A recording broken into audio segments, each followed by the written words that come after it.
내가 850점에 9.9%를 받았어. 근데 715점이야. 700점 초반인데 이분이 같이 9.9를 받을 수도 있어.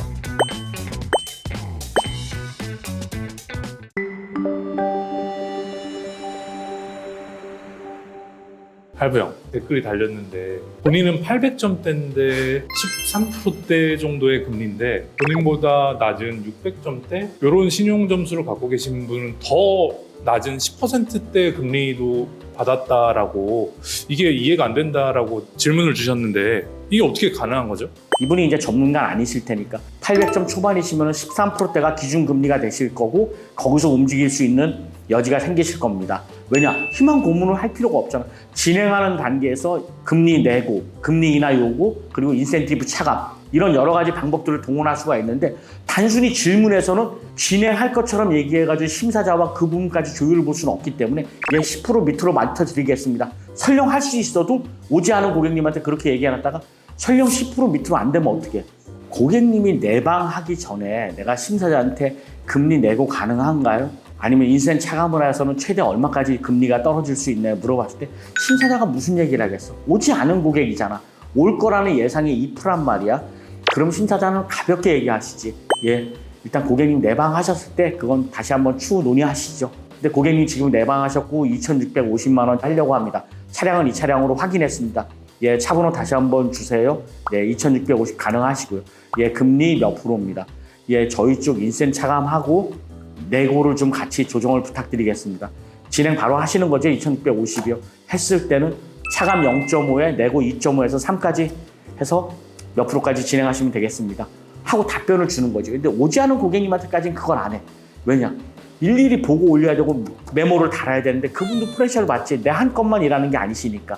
그 문의 주셨던 분한테는 스탠다드 금리만 얘기하는 거예요. 형이 희망 고문할 필요가 없고 진행하실 때는 그분이 13% 고지받은 거 내가 화면에서 보여줘. 모바일 화면에서 보여주고 여기서부터 금리 조정 들어가겠습니다. 그리고 3%든 4%든 하지. 하나 더. 사족이라고 볼 수 있겠어. 한 예를 들어볼게. 내가 850점에 9.9%를 받았어. 근데 715점이야. 700점 초반인데 이분이 같이 9.9를 받을 수도 있어. 왜냐? 캐피탈의 나이스 점수는 떨어지는데 문제가 뭐냐면 이분이 캐피탈 기이력 고객이야. 예전에 신차를 뽑았을 때에서 예를 들어서 뭐 아반떼든 소나타든 한 대 뽑았고 그거를 36개월, 48개월 잘 변제를 했어. 기이력 고객이라 그러면은 나이스 점수가 안 좋더라도 내부 등급으로 올려줬기 때문에 같은 9.9 어떨 때는 8.9가 먹을 때도 있어. 700점 초반이. 왜냐? 캐피탈마다 우리가 누누이 얘기했잖아. 나이스 신용 점수, KCB 신용 점수를 보는 데가 있고 나이스만 보는 데가 있고 KCB 나이스를 같이 병합으로 보는 데가 있고 그 두 가지의 내부 등급을 보는 데가 있어. 보통은 손님이 물어봐. 제가 금리가 어느 정도 나올까요? 네? 14% 정도 전후반이 나올 것 같습니다. 14.9에서 13.9 그 정도 사이가 될 것 같습니다.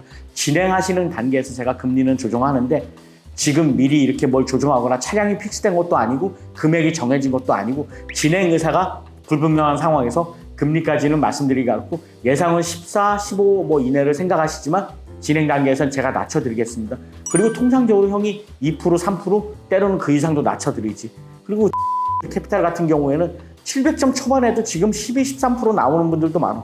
그게 물론 낮다는 금리는 아니야. 하지만 600점 후반에 7등급 고객님이 12%, 11%대를 받는다는 거는 그분들한테는 가혹한 금리는 아니라고 생각해. 이건 형 개인적인 피셜이야.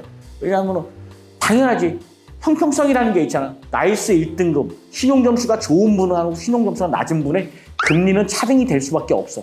신용점수가 낮은 분이 좋은 금리를 받으면 좋은 일이겠지만 신용점수가 아주 월등한 분이 그분들과 격차가 없다 그러면 그분이 굳이 좋은 우량 등급의 신용관리를 해야 될 이유가 적어지지 않을까?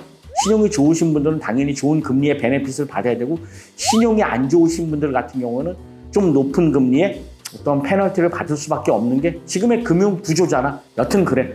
일단은 기준금리를 먼저 말씀드리고 진행하는 단계에서는 형이 주업이 할부니까 아무래도 일선의 딜러분들보다는 금리적인 부분에서 개입할 여지가 조금 더 가깝고 폭이 넓다고 볼 수 있다는 얘기를 하는 거지.